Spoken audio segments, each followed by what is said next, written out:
I'm Carmody Gray, and I'm a theologian at the University of Durham. I'm really driven by that passion to connect our Christian faith with the earth. I really inherited that deep love of creation from my grandfather.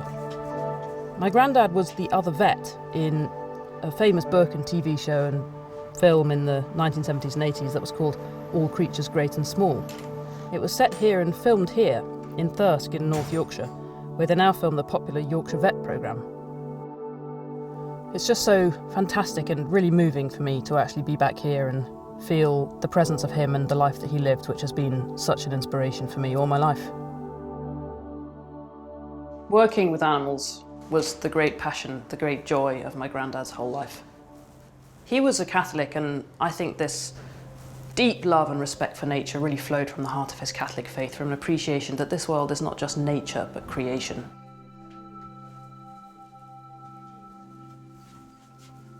What Pope Francis is saying in Laudato Si is not new. People have been living this and witnessing to this love of creation and this respect for creation for millennia.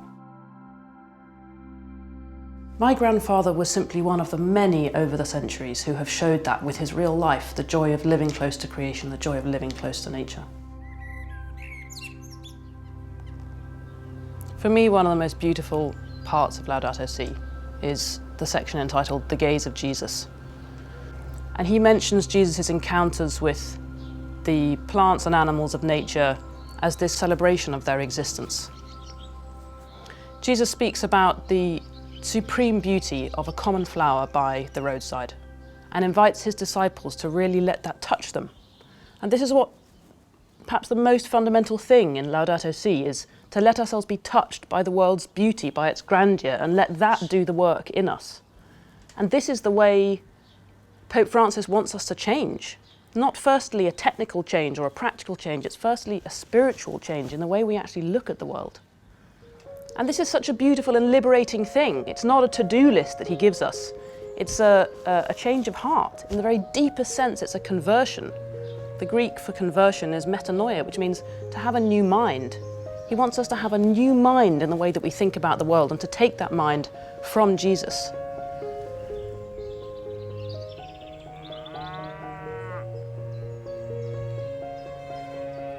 Growing in the gaze of Jesus requires two things. It requires looking more steadily at Jesus and looking more steadily at creation. Both of these are difficult spiritual disciplines. They require us to resist the urge to just keep rushing and keep doing and keep problem solving, and actually commit to slowing down, commit to listening. How many times have we just knelt down and just touched the earth and really felt that sense that this is the source of our life? It reminds me of Wordsworth saying that even the tiniest flower could move him to tears. And I feel Jesus was that sort of person. Jesus was moved to tears by the simplest, tiniest creatures. And this is really the ecological spirituality that Pope Francis wants us to have, to really be moved in that deep way by the reality of each tiny creature. Allow ourselves to be spoken to, shall we say, to be evangelized by the life even of a wildflower. My granddad had such a deep, contagious love of nature, and he took such delight in his animals and in any animals. I remember one day in the pigeon loft, him stretching out a pigeon's wing before me and saying, "Have you ever seen anything more remarkable than the wing of a bird? It's beautifully aligned, perfectly designed feathers that mysteriously carry this bird through the air. I mean, it's just a wonder." And I remember being utterly overwhelmed by that wonder.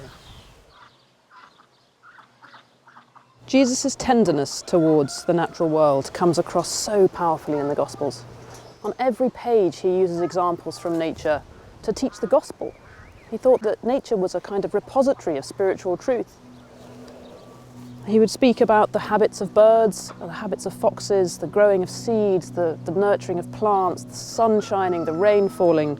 He was soaked in nature. And he saw nature through the eyes of his Father, eyes of love.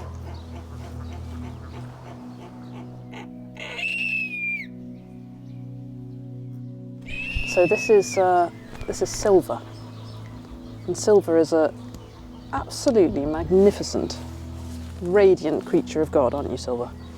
Look at you. Look at those eyes. Look at that life in there. And it's God's glory coming out of these complex, miraculous, wonderful creatures. So many people love to watch David Attenborough and love to watch nature programs, and I think often what they really love, particularly about David Attenborough's nature programs, is actually not just the creature, but to witness his delight in the creature. Stunning, aren't you stunning? God's creatures are epiphanies of God's love and God's glory, and that encounter is so life-giving for us if we can just stop and take that time and make that space to really see them and allow them to speak to us and allow us to create the space to recognise that God is loving and caring for this creature. It's a possibility that's constantly open to us, and yet we miss it all the time. And when we're confronted with a creature so beautiful and extraordinary and unique as this owl, it's much easier to remember. It's much easier to remember the value of that encounter and to be touched by it and moved by it.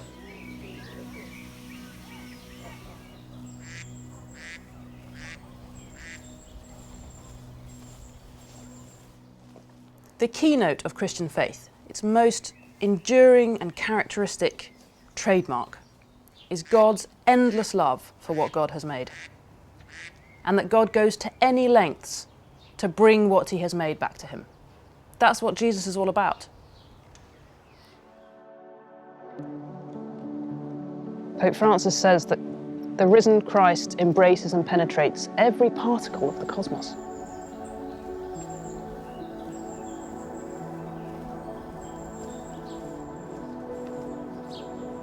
Most of us think that you've got to pray in church.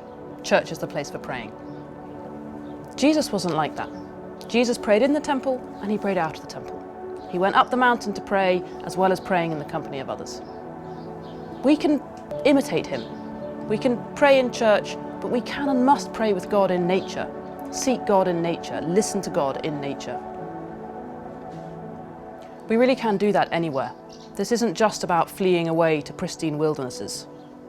I actually live in an extremely urban area. I have no garden. It's a really sort of indoor space, and my life is a really indoor life. That doesn't stop me from making it a total priority to go and seek out those tiny bits of nature that I do have access to, even if it's as tiny as just the plants in my house, or a window box, or the grass on the verge. We really need to get this woven into our daily life. Think for ourselves, how can I actually, even just a tiny bit, increase my consciousness and awareness of nature day by day? Just stopping to listen to the birds. We can almost always hear birds at some point on our walk to work, or just at the end of the day when the traffic has gone quiet. We can always see some plants. There are plants everywhere, we just don't notice them.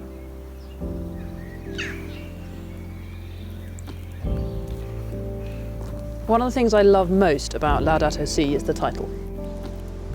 It would be so easy for Pope Francis to have chosen a finger-wagging title. But the title means praise. The final and definitive note of his teaching is joy. Creation is something that we should celebrate. It's something that should fill us with awe and thanksgiving and wonder and praise.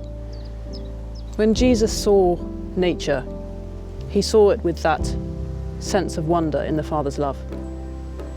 When he speaks about the natural world, he speaks about it as somebody who sees it as a gift to be received with celebration. If we spend more time looking at Jesus, we can learn to see the world as he does, with that love, with that sense of wonder.